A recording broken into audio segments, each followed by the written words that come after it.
Hello viewers, स्वागत करता हूं आपका मैं डॉक्टर पवन ओबराय मेरे YouTube channel study with doctor Pawan Oberoi पर। आज व्यूवर डिस्कस कर रहे हैं इस वीडियो में सीसीएस यूनिवर्सिटी मेरठ में और श्री देव सुमन यूनिवर्सिटी जो आपके उत्तराखंड की है, तो उसमें जो आपका ये सब्जेक्ट है मैनेजमेंट अकाउंटिंग, तो उसका ये क्वेश्चन बैंक जो है वो मैंने एक बनाया है हिंदी मीडियम में। अभी मेरे पास लगभग 545 क्वेश्चन है, तो वो मैं आपसे इस वीडियो में डिस्कस करूंगा। क्योंकि ये जो सीसीएस यूनिवर्सिटी में एक्चुअली आए हुए जो क्वेश्चन पेपर्स हैं, ये 2021 का क्वेश्चन पेपर है, इसके बाद 2013 का मेन पेपर है, उसके बाद 2013 का बैक पेपर है। क्योंकि पेपर 2013 के बाद बंद हो गया था सीसीएस यूनिवर्सिटी मेरठ में और 2021 में फिर से नए सिलेबस के रूप में आया है। तो बाकी जो क्वेश्चंस हैं, लगभग 300 क्वेश्चंस के बाद कुछ क्वेश्चंस मैंने और दिए हैं 245 क्वेश्चन, तो वो एक क्वेश्चन बैंक के रूप में दिया है। क्योंकि स्टूडेंट्स की डिमांड रहती है कि सर इस तरीके से करवाएं कि हमारे सारे टॉपिक जो हैं वो कम से कम क्वेश्चंस में आपके कवर्ड हो जाएं। इसलिए आंसर भी मैंने साथ के साथ टिक लगा दिया कि जब यदि आप लोग जो है स्टूडेंट्स, क्योंकि बहुत सारे पीडीएफ फाइल मुझसे परचेज करते हैं, तो उनको बार बार लास्ट पेज पलटना पड़ता है आंसर के लिए, उनको प्रॉब्लम होती है अगर एग्जाम्स के 1-2 दिन पहले प्रिंट आउट नहीं निकल पाता है। तो इस रीज़न से जो है आंसर साथ के साथ मैंने टिक कर दिए हैं ये क्वेश्चन पेपर के। ठीक है, तो ये क्वेश्चन बैंक का पार्ट नंबर 2 डिस्कस कर रहा हूँ। पार्ट नंबर 1 मैंने कुछ दिन पहले डिस्कस किया था, तो उसकी स्टूडेंट्स मैनेजमेंट अकाउंटिंग की प्लेलिस्ट बनी हुई है जिसमें हिंदी और इंग्लिश दोनों मीडियम में क्वेश्चंस हैं, तो आप उसमें से देख सकते हैं। ठीक है, और ये आपको एग्जाम टाइम में बहुत ही ज़्यादा हेल्प करेंगे। देव सुमन यूनिवर्सिटी में भी, आपके सीसा यूनिवर्सिटी में भी, और अदर किसी भी यूनिवर्सिटी में ये आपका पेपर है एमसीक्यू सीरीज में, या आप कोई कंपटीशंस कर रहे हैं टीजीटी पीजी की तैयारी, तो वहाँ भी आपके लिए हेल्पफुल रहेंगे। आप व्यूवर्स पीडीएफ भी परचेज कर सकते हैं, जो डिस्क्रिप्शन बॉक्स में मोबाइल नंबर है, सिर्फ मैसेज दीजिएगा। तो सीसा यूनिवर्सिटी मेरठ में 250 रुपये में पूरे 5000 में आपको लगभग एमसीक्यूज दूंगा आपके सातों सब्जेक्ट में। तो हिंदी मीडियम में भी मेरे पास अवेलेबल है और इंग्लिश मीडियम में भी अवेलेबल है।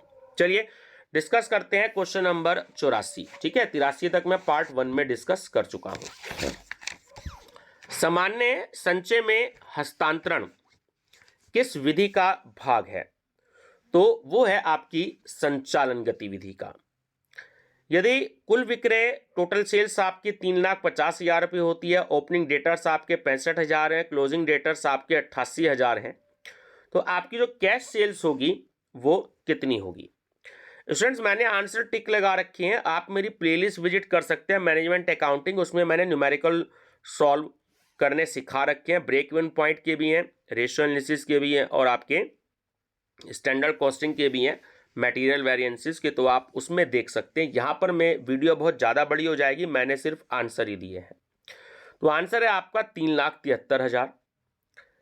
निम्नलिखित सूचनाओं के अनुसार संचालन से रोकड़ प्रवाह, जो कैश फ्रॉम ऑपरेटिंग एक्टिविटीज़ है, वो कितना होगा? यदि आपका जो नेट प्रॉफिट है वो 4,50,000 रुपये हो, ओपनिंग स्टॉक आपका 80,000 रुपये हो, क्लोजिंग स्टॉक आपका 1,30,000 रुपये हो, तो वो कितना होगा आपका कैश फ्रॉम ऑपरेटिंग एक्टिविटीज? तो वो आपका आंसर होगा 5 लाख रुपए। ठीक है, ध्यान रखेंगे। आपको बेसिक आइडिया भी मिल जाएगा कि आपको एग्जाम में किस तरीके के न्यूमेरिकल आए थे, क्योंकि ये 2021 का क्वेश्चन पेपर है चौधरी चरण सिंह यूनिवर्सिटी मेरठ का, उसको बस मैंने क्वेश्चन बैंक के रूप में इसको चेंज कर दिया है। देखिए, टोटल सेल्स आपकी 6 लाख है, ओपनिंग डेटर्स आपके 80,000 हैं, क्लोजिंग डेटर्स 1,20,000 हैं, और देनदारों से प्राप्ति जो received from cash received from debtors हैं, तो वो है 2,80,000। तो कैश सेल्स कितना होगा? वो होगा आपका 2,80,000 रुपये का। एक कंपनी में निम्नलिखित शेष है ना, कि जो ओपनिंग आपका बैलेंस है इन्वेस्टमेंट का वो 60,000 रुपये है, क्लोजिंग बैलेंस आपका इन्वेस्टमेंट का 4,20,000 रुपये है। वर्ष के दौरान कंपनी अपने जो ओपनिंग इन्वेस्टमेंट होती है उसमें से 50% जो इन्वेस्टमेंट 50,000 रुपये की अगर प्रॉफिट पर सेल कर देती हैं, तो जो cash flow from investment activities होती है वो कितना होगा? वो होगा स्टूडेंट्स 3,90,000। ठीक है, स्टॉक का मूल्य होगा, तो ये जो ऊपर वाला क्वेश्चन है इसी का आपसे पूछ रहा है आंसर, तो वो होगा आपका 2 लाख रुपए। ये नेट प्रॉफिट का क्या मीनिंग होता है, ये जो फार्मूला आपको दे रखा है वो आपसे पूछा गया है। तो देखिए ऑप्शन नंबर ए ही इसमें आपका करेक्ट है कि नेट प्रॉफिट मीन्स होता है ग्रॉस प्रॉफिट। ठीक है, इसमें gross profit plus non operating income minus operating expenses plus non operating expenses, तो ये फार्मूला होता है आपका नेट प्रॉफिट का। ठीक है, ध्यान रखेंगे। एक मशीन जिसकी लागत 4 लाख रुपए है, उस पर संकलित खराश यानी जो अक्यूमुलेटेड डेप्रिसिएशन है वो 2,40,000 रुपये है और उसको 1 लाख रुपए में सेल कर दिया। मशीन खाते का जो ओपनिंग और क्लोजिंग बैलेंस है वो 9,60,000 तो ओपनिंग हो गया और 10,60,000 रुपये क्लोजिंग हो गया। तो डेप्रिसिएशन के लिए आयोजन खाते का जो ओपनिंग बैलेंस और क्लोजिंग बैलेंस है वो भी है 3,60,000 और 5,60,000। तो नई मशीन के क्रय का मूल्य कितना होगा, तो वो होगा 5 लाख रुपए। ठीक, प्रश्न संख्या 91 के अनुसार मशीनरी के विक्रय पर हानि कितनी होगी। सेम डेटा, अगर आपको लॉस इसमें कैलकुलेट करना हो तो वो कितना होगा, तो वो होगा स्टूडेंट्स 60,000 रुपये। काफ़ी न्यूमेरिकल आए थे, आपको भी जो है न्यूमेरिकल की थोड़ा सा प्रैक्टिस जरूर कर लीजिएगा। मेरी प्लेलिस्ट भी विजिट कर सकते हैं, जो मैं क्लास में पढ़ाता हूँ उसको मैं कुछ क्वेश्चन जो है प्लेलिस्ट में मैं अपलोड कर देता हूँ मैनेजमेंट अकाउंटिंग के। प्रश्न संख्या 91 के अनुसार चालू वर्ष की ह्रास की राशि का आयोजन कितना होगा। तो डाटा देख करके आप पिछले क्वेश्चंस का तो उसमें देख सकते हैं। आंसर मैं बता देता हूं आपको, जो आएगा वो 4,40,000 रुपये आएगा। बजटरी नियंत्रण व्यवसाय के विभिन्न कार्यों का पूर्ण नियोजन है जिससे संपूर्ण व्यवसाय नियंत्रित किया जा सके। यह कथन किसका है? यह कथन है स्टूडेंट्स वेल्डन का। बजटरी नियंत्रण की विशेषता है तो नियोजन, समन्वय और नियंत्रण, तीनों विशेषताएं होती हैं। तो डी इसमें सही आंसर है ये सभी। बजट प्रबंध का सहायक होता है। देखिए समन्वय में भी होता है, नियंत्रण में भी होता है और नियोजन में भी होता है। तो डी करेक्ट है इन सभी में। बजट को किस आधार पर वर्गीकृत किया जा सकता है? तो तीनों आधार पर हम बजट को का क्लासिफिकेशन कर सकते हैं। समय के आधार पर भी, क्रियाशीलता के आधार पर भी और लोचशीलता के आधार पर भी। तो डी करेक्ट है इन सभी के आधार पर। निम्नलिखित में से दीर्घकालीन बजट कौन सा है? तो जो पूंजीगत बजट होता है वो आपका दीर्घकालीन बजट होता है। स्थिर व्ययों के लिए सबसे अनुकूल बजट होता है, तो वो होता है आपका स्थिर बजट यानी कि फिक्स बजट। एक बजट जो सभी क्रियात्मक बजटों का सारांश और अनुमति लाभ की गणना देता है, तो वो कौन सा बजट कहलाता है? तो वो कहलाता है आपका मास्टर बजट। तो व्यूअर्स, यहां तक का जो क्वेश्चन पेपर है ये 2019 का आपका पेपर था, जो जुलाई में अभी सीसैट यूनिवर्सिटी मेरठ में हुए थे। अब आगे ये आपका 2013 का 101 से ये 2013 का आपका मेन पेपर शुरू होता है। फिर आगे जो है 201 से आपका बैक पेपर शुरू हो जाएगा। वो मेंशन नहीं किया क्योंकि इसको मैंने क्वेश्चन बैंक में कन्वर्ट करवा लिया है। ठीक है ना, आगे के क्वेश्चंस फिर मैंने इंपॉर्टेंट क्वेश्चंस दिए हैं सभी यूनिट्स के, लगभग 245 के आसपास। तो क्वेश्चन नंबर 101 है, यानी अब 2013 का क्वेश्चन पेपर चल रहा है हमारा। जैसे मैंने बताया कि उसके बाद ये पेपर बंद हो गया था मैनेजमेंट अकाउंटिंग, तो 2021 में दोबारा इसका पेपर हुआ था, फर्स्ट टाइम न्यू सिलेबस के अकॉर्डिंग। लागतों को स्थिर लागत तथा परिवर्तनशील लागत में वर्गीकृत करके कौन सा बजट बनाया जाता है? जब आपने न्यूमेरिकल किए होंगे तो उसमें आपका फ्लेक्सिबल बजट आया होगा, लोचपूर्ण बजट। एक बजट जिसका आधार शून्य लिया जाता है तो वो कहलाता है, तो वो शून्य आधारित बजट कहलाता है।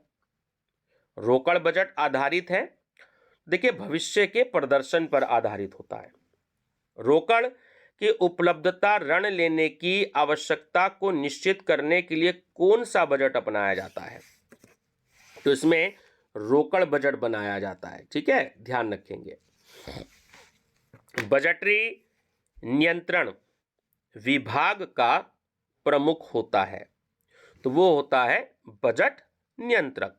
ठीक है, बजटरी नियंत्रण का प्रमुख उद्देश्य होता है, तो देखिए नियोजन, नियंत्रण, समन्वय, ये तीनों ही होते हैं। तो डी करेक्ट है कि ये सभी।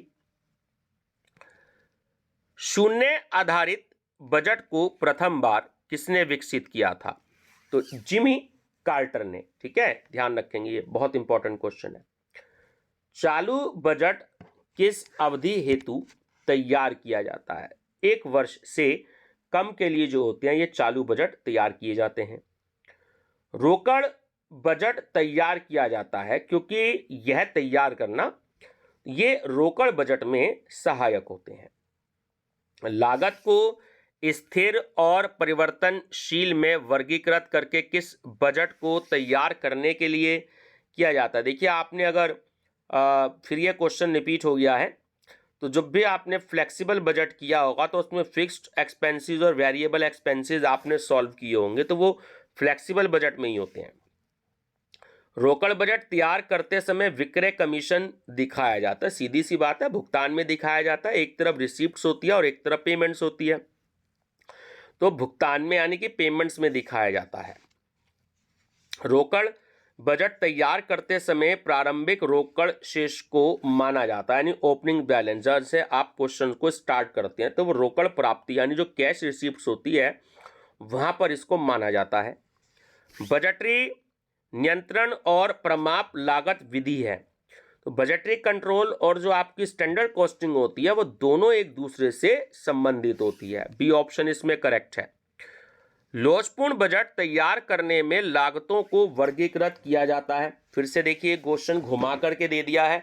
जब आप फ्लेक्सिबल बजट तैयार करते हैं तो उसमें आप फिक्स्ड और वेरिएबल दोनों आप एक्सपेंसेस उसमें वर्गीकृत करते हैं। क्रियात्मक बजट का सारांश होता है। देखिए, जो मास्टर बजट होता है ना, वो क्रियात्मक बजट का, फंक्शनल बजट का आपका सारांश होता है। सर्वप्रथम बनाया जाने वाला बजट होता है। देखिए, जो सबसे पहले बजट बनाया जाता है वो होता है मुख्य कारक हेतु बजट। ध्यान रखेंगे, 60% क्षमता पर स्थिर लागत और परिवर्तनशील लागत आपकी 24,000 रुपये है और 48,000 रुपये है। तो 75% पर कुल लागत कितनी होगी? ठीक है, तो आपकी होगी 84,000। आप बिल्कुल इसको सही तरीके से डिटेल में आप मेरे न्यूमेरिकल की स्टडी कर सकते हैं। मैंने पूरे न्यूमेरिकल केजी पब्लिकेशन की बुक से करा रखे हैं, तो आप उससे विजिट कर सकते हैं। बाकायदा प्लेलिस्ट जो अभी तक आप बच्चों ने ना देखी हो, तो उसमें कैश बजट, फ्लेक्सिबल बजट में कहाँ कहाँ एमसीक्यूज बन सकते हैं, तो मैंने पूरे न्यूमेरिकल केजी पब्लिकेशन की बुक के सॉल्व करवा रखे हैं, तो वहाँ पर आपको हेल्प मिलेगी। प्लांट के संबंध में मुख्य बजट कारक हो सकता है, तो वो हो सकता है सामान्य विद्युत की कमी। यदि ग्राहकों को 2 माह की उधार अवधि स्वीकृत है तो रोकड़ बजट हेतु अप्रैल माह में किस माह की बिक्री पर विचार किया जाएगा? वो सीधी सी बात है, 2 महीने का आपको टाइम बता रहा है। ठीक है, तो अगर अप्रैल माह में अगर देनी है तो जाहिर बात है वो फरवरी की होगी। फरवरी की पेमेंट 2 महीने बाद यानी कि अप्रैल में मिलेगी। ठीक है, तो व्यूवर्स, इससे आगे के क्वेश्चंस जो है वो अगली वीडियो में डिस्कस करेंगे। एक्चुअली वीडियो थोड़ी सी ज़्यादा बड़ी हो जाती है, तो आप लोग ये पार्ट नंबर 2 है क्वेश्चन बैंक का, तो आप इससे आगे के पार्ट का जो वो डिस्कस मेरे साथ अगली वीडियो में कर सकते हैं। तो हालांकि आज नववर्ष की बहुत बहुत शुभकामना मैं आपको देना चाहता हूं, क्योंकि आज 1 जनवरी 2022 शुरू हो चुकी है। तो जो है आप सभी बच्चे जो हैं अपनी ज़िंदगी में खूब तरक्की करें, जो भी आप ज़िंदगी में बनना चाहते हैं उसको बने। मेरी जो बेस्ट विशेज़ हैं वो हमेशा आपके साथ रहेंगी। ठीक है स्टूडेंट्स, थैंक यू।